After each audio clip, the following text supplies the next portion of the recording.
out, You should definitely think what I was just saying. No, But what do you want to ask? I mean about for future, for other things, if it comes up again, to always be aware, as an example, what you just told us, that, Well, it's I good hope to you know. always remember what I say and apply it to the future. But specifically, if you're asking something specific, I don't hear you saying anything specific. What are you asking specifically? Should you in the future apply it? Give me your. Well, you just told us that you gave us an example where you get 2 plus Yuki, Yes. and Habakkuk says something. So you wonder why it's said again from the scriptures. Right. So if you explain. I didn't yet explain. I just You said. explained that we wait to see why we should write a double explanation. So you said it's possible that Habakkuk perhaps is not what's the word? Because it has. It lacks something. No, it doesn't lack anything. No. It's got. It might have a use somewhere else. Therefore, okay, yeah. So I'm saying so. I guess it's well known that it has. So we use see somewhere else. something like that in the future with a similar situation. Is that how our minds should be trained to think? You're just saying, that's what you do. But it's nice to know that, maybe. I wouldn't make a general rule. I wouldn't make a general rule. Okay. In other words, normally one pasuk is enough. Right, yes, quite, I understand, yeah. But that's why the Gemora asks, why in this case does the Brisa seems to feel that you need an extra pasuk? It's unusual. Right, yeah. Yeah, so it doesn't. So the Gemora Does says not- there is a specific Happens all reason the here. time. No, it doesn't. Doesn't happen all the time. Here, there's a specific reason the Yes. Gemara says. Right. Because there is a group of Jews in the world who use the first pasuk from Habakkuk for some other thing. Right. So that's what the person who wrote this Brisa says. I believe that's the proper source, but if you're from that group who you say that you want to use it for something else, then I have another backup. Right. But normally you don't have that kind of, let's put it this way. There are many cases where one pasuk is enough. Right, quite. But as our Gemora is revealing to us, this may come up in the future where we know that this pasuk is used for something else. Or alternatively, I would say more common in the Gemora is to say that if you have two people arguing, very often that's the argument. I say that the pasuk is used for a certain halacha, and you say, no, I don't agree because I use that pasuk for some other halacha. It can be a machlokus in the Gemora itself, what particular pasuk is used for something, because it goes back and forth. I use it for some other halacha, and then you say, well, then what's your source? I have another source. Well, then what do you use that for? So it's like a ping pong match then sometimes. Sometimes because of the fact that a pasuk can be used for different things by different people, it will touch off a machlokus in the Gemora actually. But if I say normally the Brisa would just bring one pasuk and that would be enough. Okay? In this particular case, that's what the Gemora asks. Why? Why did you bring 2? Why wasn't one enough? And the Gemora is going to explain what we said, but the more specific reasons. Right? We don't yet have a specific reason. All we know is that generally it's used for something else, not even by everybody, but by some people. So now we're going to ask, what was that? What was that alternate drasha, which may be using up the pasuk, and therefore we need the second pasuk. Okay, so let's go back into the Gemora, and the Gemora is again explaining that in the middle of the Brisa, it's as if the Tana stopped and asked a rhetorical question. When he presented 2 psukim, it's as if he presented pasuk 1 and then asked a rhetorical question. That and if you ask me, doesn't that pasuk, isn't it used for something else? Then I'll give you the second pasuk. So the Gemara now gives as if the thoughts of the Tana who wrote this Brisa. It's as if he asked a question in the middle. Okay, so let's start from the third wide line, third word. Okay? Steve, you want to get the ball rolling? The key tema. Everyone have it, the key tema? Yep. Anyone not have it? And Just a second, Steve, show Yaakov where it is, please. By the way, Mordechai, we missed you terribly yesterday. I know. I said, where is Mordechai? He's a very important part of our fantasy. Well, The it's reason the why I same. remember is Why are you not here? I missed you so Oh, much. Mordechai, And they ended up calling Yaakov Mordechai at one point. And then Steve really lost it. That was like. Unbelievable. Competition. Yeah. But in the meantime, I did tell Steve that I had your phone number in case he wanted to check up on you, but he said no, he didn't need to do that. But you should just know it was a big discussion yesterday. We gave more weight to that discussion than the other discussions. So that's how important you are. Okay? Okay. I'm glad to see you're here with a smile on your face the next day. Okay, now, Steve, the key tema, everyone have it? Good. Keep going, please. And if you would say this, Ahmad, that God stood and he measured the land.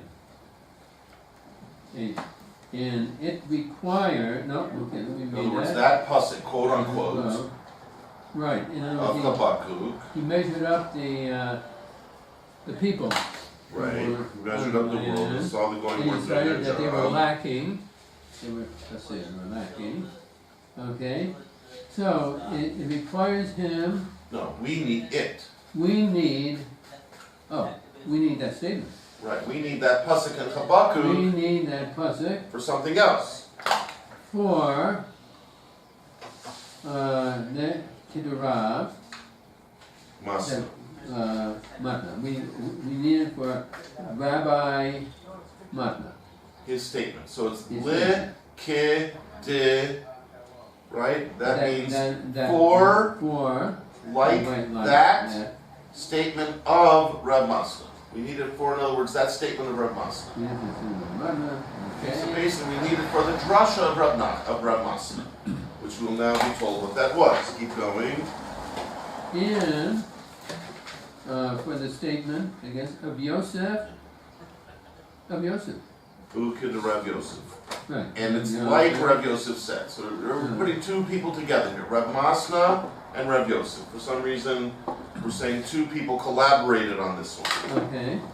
Now we say Tashema, come in here.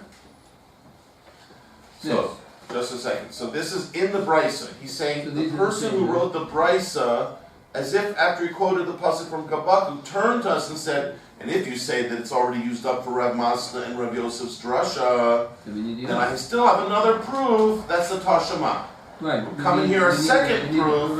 Oh. That's why he brought the second proof, as if to say, maybe you don't allow me to bring the first one because you hold like Reb Masna. So then I'll say Tashema. Then come in here a second pasuk. Okay, so we're still not why. Well, we do know generally that it's some people use it for another drasha. So the Tana who wrote this brisa, wanted to be understanding of those people because he doesn't want them to argue with him. So he said, and if you guys hold like Reb Masna and you don't want me to use the first pasuk for what I want to use it for, then Tashema, then come in here a second pasuk. Let's connect it with the first. Huh? Habakkuk. The pasuk in Habakkuk, Yeah, so he's going to we define. use it for one thing. So he's But saying the Brisa brought that and the other pasuk. Why? Now we're saying because he was aware. The Baal HaBrisa, whoever wrote this Brisa, was a man who was aware of what was going on in the world. He wasn't just with tunnel vision. He knew there are other people in the world, Reb Masna, Reb Yosef, who use this for something else. So he wants to be all-inclusive, so right? He he's doesn't want to bringing be the second- any surprises. So these rabbis are bringing the second puzzle. So he is the one, That's bringing- like, we don't know his name, but whoever he wrote this Brisa, he's now covering his base. He said, okay, if you happen to be from that camp, or you want me to worry about them, then I'll say Tashema, come in here, a second pasuk. That's why he brought a second pasuk. It's as if he stopped in the middle and said to you, and if you're one of those people who doesn't hold that the first pasuk could be used for what I'm saying, because you hold like Reb Masna or Yosef, then to come in here a second pasuk, I have another one for you. These are the rabbis that brought the second puzzle. Okay. Hophia Mehar Quran. Right. That he showed, appeared from Quran. Which is the second pasuk, which says Hashem revealed, as it were, their money, which means he permitted their money. Good. Okay. That's why he brought the second pasuk. So generally speaking, we know now why he bothered bringing the second pasuk. The only thing we don't know is what is that drasha, Reb Masna, that alternate drasha, which forced the Tanakama To do that. to provide the second pasuk. Right? What is that drasha of Reb Masa and Reb Yosef? So now we're going to be let in on that secret. Okay, so now this is the drasha. May Faerman, That's the end Hofia, of the pasuk. Monan, Yeah, the end of the drasha. Yisrael. That Faerman, the money was revealed to Israel. Means it shows material. Yeah, he wanted their money, Paran being representative of all the goyim, or whatever, so that's what the Bryce is doing. That this pasuk is another pasuk to tell us that if we get into an accident with a goy, we don't have to pay for it. Okay, but this is a pasuk and not a brisa. And this is explanation of the Bryce of why it bothered bringing the second pasuk, because even the second pasuk has the message that we were looking This for. was an explanation of the brisa, right? Right, Okay, so including the explanation of why the pasuk was good for us. so that's why we have mine, because that's the end there. We have mine. Now the Gemora wants to know, after all the dust is settled, by the way, My, does that end the? it is a new sub-question. We've ended one subsection, now we'll start a new subsection. Okay, Based on what you just said, that there's some drasha Reb Masa, which we don't yet know what it is, but that explains why the time we need to bring a second pasuk. So now we want to stop and actually ask that question. right, What was... okay, Dera, Matna, Oh, De, okay, that's the question. Amar, No, just a second. That was the answer. You just went through a red light. My to Reb Masa, period. Right? We're asking a new question now. what did Rab, What was that drasha of did Reb Masa? We said there is some drasha. concerning why we can't use Habakkuk? Why he used it for something else. Right. Correct. Oh, So what is that other So thing? why he used it for something? Yeah, so what is that thing he used it for? What is that drasha he Okay, now used we're it for? gonna learn. What did that. he use the Habakkuk for that wasn't the same as what our Brisa wanted to say? Okay, so Just a second, let's pass the football. that's period. That's a question mark, right? What was that thing of Reb Masa? So let's get down to That's a that question now. mark. And the answer is, you want to read Yaakov? Da'ir Matna. Amar. That's a Rosh Tevos. Oh, That's not a Yud. That's an apostrophe. That shows that the Aleph and the Resh are two Rosh Tevos. You know what Rosh Tevos are, right? That each, like FBI, each letter stands for a different word.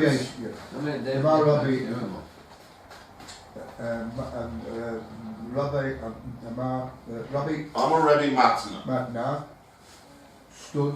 No, now he's quoting the pasuk. Oh yes, Habakkuk. God stood Right. where you were dead, and he stood the land.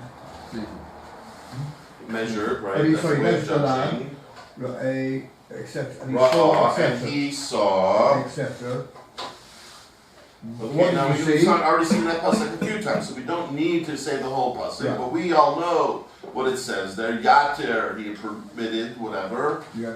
So now we say Ma ro'eh, what did you see? Ra'ah. Ra'ah, what did you see? Ra'ah, he saw the 7 mitzvahs of obviously now Chayv Lord. Okay, so that's so far the same. Yeah. Shenitz Tavevu. Shenitz Tavevu. That makes it plural. They were commanded. They were commanded to them, Upon them. upon You're them. commanded about a mitzvah. It's called your mitzvah on it. Yeah. The Lord, no, had it laws. No, the people. Oh, the people. The B'nai Noach are commanded on those 7 Oh, laws. sorry, right. That was their job. And they did not, did not carry them out. Below Kiyamun, that's right, they didn't fulfill them, Oh, properly at least. And God stood. By the way, what do you think is the one that they didn't keep properly? I mean, there's 7. All 7 they didn't do, or just few of them? What do you guys think, from your knowledge of the Goyim? You know the 7 mitzvahs B'nai Noach, by the way? More. You know what those 7 laws are? Don't System of justice. System of justice. Yeah. Okay, you have to prosecute a murderer. Don't murder. Don't even allow animals. Right. So which one do you think they didn't? Well, Shechem, they did Shechem. They didn't. With Shechem, they didn't. When he made, they didn't have a court. But they didn't have a court system. That's what the Ramban says. That's why they were Chayav Misa. Correct. But generally speaking, I think the Goyim do a lot of murdering. Yeah. Right. Especially if you say that when you embarrass someone in public, it's considered murder. All right. Right? They do all that. That's you get paid good money if you embarrass someone in public, right? The entertainers and stuff. Politicians. Right? Politicians, right? Yes, but So some maybe people that's the one that they didn't keep properly. Maybe all of them. I don't know. some people deserve that. Okay, but that makes you the judge and the jury. I hope you don't do that to me behind my Adultery. adultery. Oh, adultery. Are they also commanded in adultery? They're commanded in a riot. Kidnapping. Stealing. It's a form of stealing, right? Okay, I don't know. These are the 7 ones. Which are the ones you think that you've seen in your life that the Goyim just don't seem to care about? Gezel. Gezel. Right? That's probably a big one. Alright, just something to think about. Our Gemora is saying Hashem, at a certain point, I don't know how soon after he gave them the laws, probably gave them a while to get used to them and whatever. Probably just like he gave 10 generations from Adam to Noah and 10 generations from Noah, etc. Maybe he gave them a while to see if they were It wasn't a specific one, it was accumulation, wasn't it? I don't know. I mean, that's what I'm saying. Maybe there's certain ones that they do. But you said like the court. I Can you think give us the example of the Pruta? most countries have a court system, right? Most countries do have a system of justice of some sort, right? They don't completely flagrantly deny that one. I mean, they say when the flood came, what brought the camels back? They say Gezel. Was the Gezel was the thing. Yeah, Gezel was the yeah. final mark. But that was accumulation of all the other things.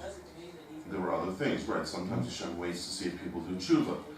So after that, they got 7 mitzvahs. Before that, they didn't have 7 mitzvahs. No. But according to the Chazal, they had certain mitzvahs after Adam. But we're not talking about that.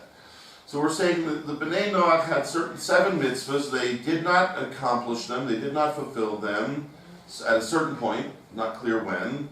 Amad, Hashem stood up, etc., etc., and Higla.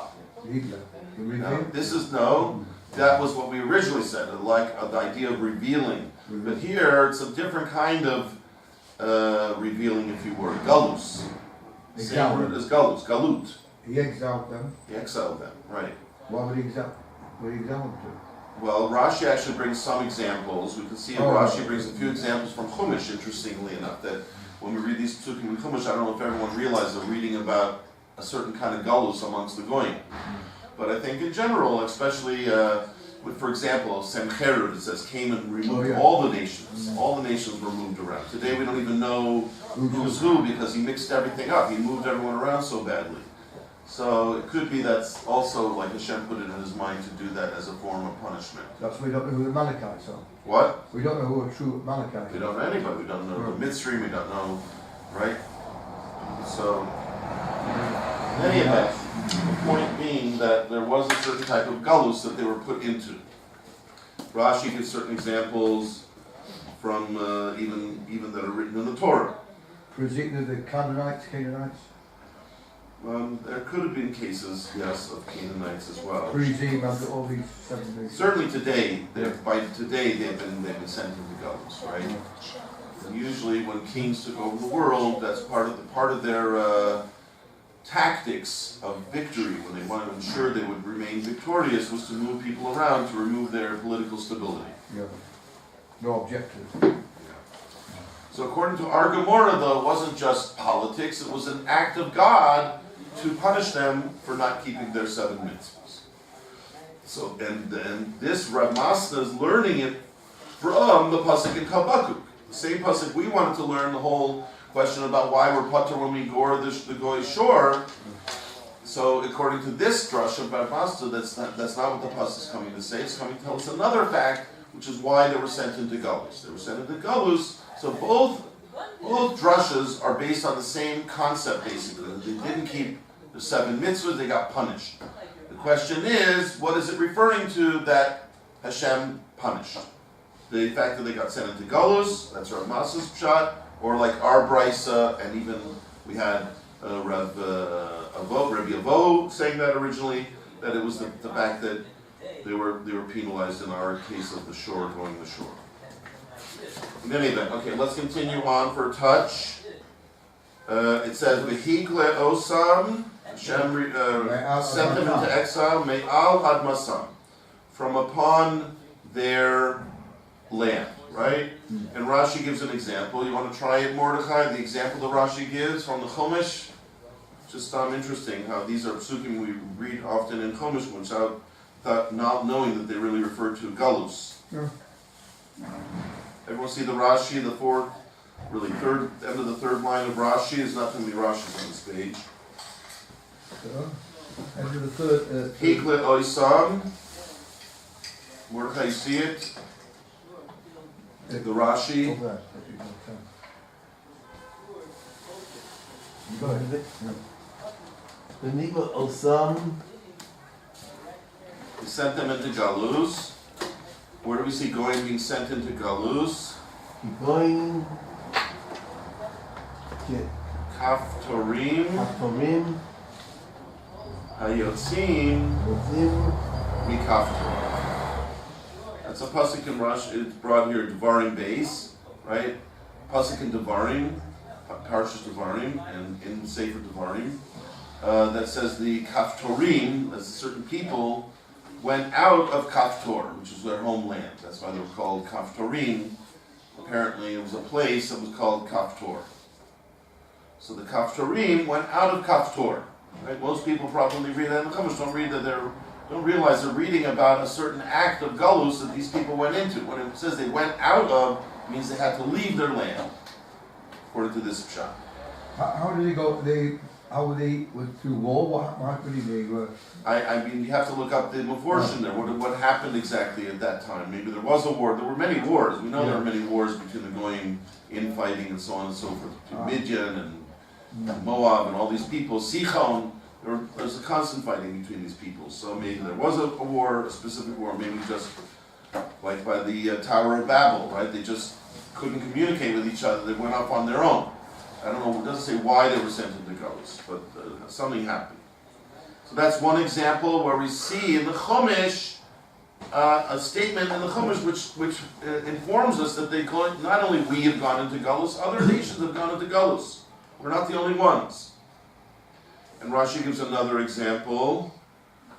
Ukagon, and for example, Going. Ubeseir. Seir. Yashvu Achorim. Achorim. Okay, another pasuk. In Seir, the Chorim sat. It could be again. The Chorim were not indigenous to that place. What does it mean they sat there? Because they came from somewhere else and they sat over there. Chorim is the name of a tribe or something? I think so. There's people named the Chori, right? The Chori. Mountain Chorim. people. Is it the mountain people? No. What? Harari. Is that Harari? Harari is mountain. Chori with a Chori, ches. no.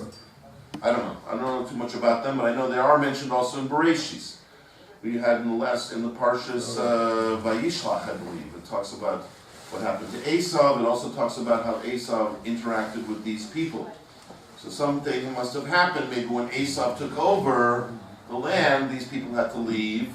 Or maybe they left their own land and they came to Seir, and later they got kicked out of Seir as well. And Esav showed up. B'chein, and Rashi says, and likewise, Umos Harbe. Right? Likewise, other nations, many nations. Rashi says many nations. Many other nations. These are just a few examples. Either Rashi knows from facts that are maybe in the Chumash, or because Rashi knew a lot of psukim in Chumash, Rashi knew all the psukim in Chumash, or in Tanakh for that matter. Rashi has a parish on all of Tanakh. So then, somewhere there, Rashi doesn't bother bringing out every single proof, but there is a proof that the many of the Goyim were sent into Galus, right? So we should realize, true, it happened to us, and we feel horrible, and we see it as a sign that Hashem is punishing us, but really, it's a way of Hashem running the world that He does from time to time use this as a vehicle for punishing different nations. He sends them into Galus, which is like a low form of punishment because they could be annihilated, right? Annihilation is the worst form of punishment. But Galus is demoralizing, etc. Usually demoted to a lower caste level there. Not as much mobility or influence or affluence. But it didn't just happen to us, it happened to many Goyim, Rashi says. Okay, we'll stop here.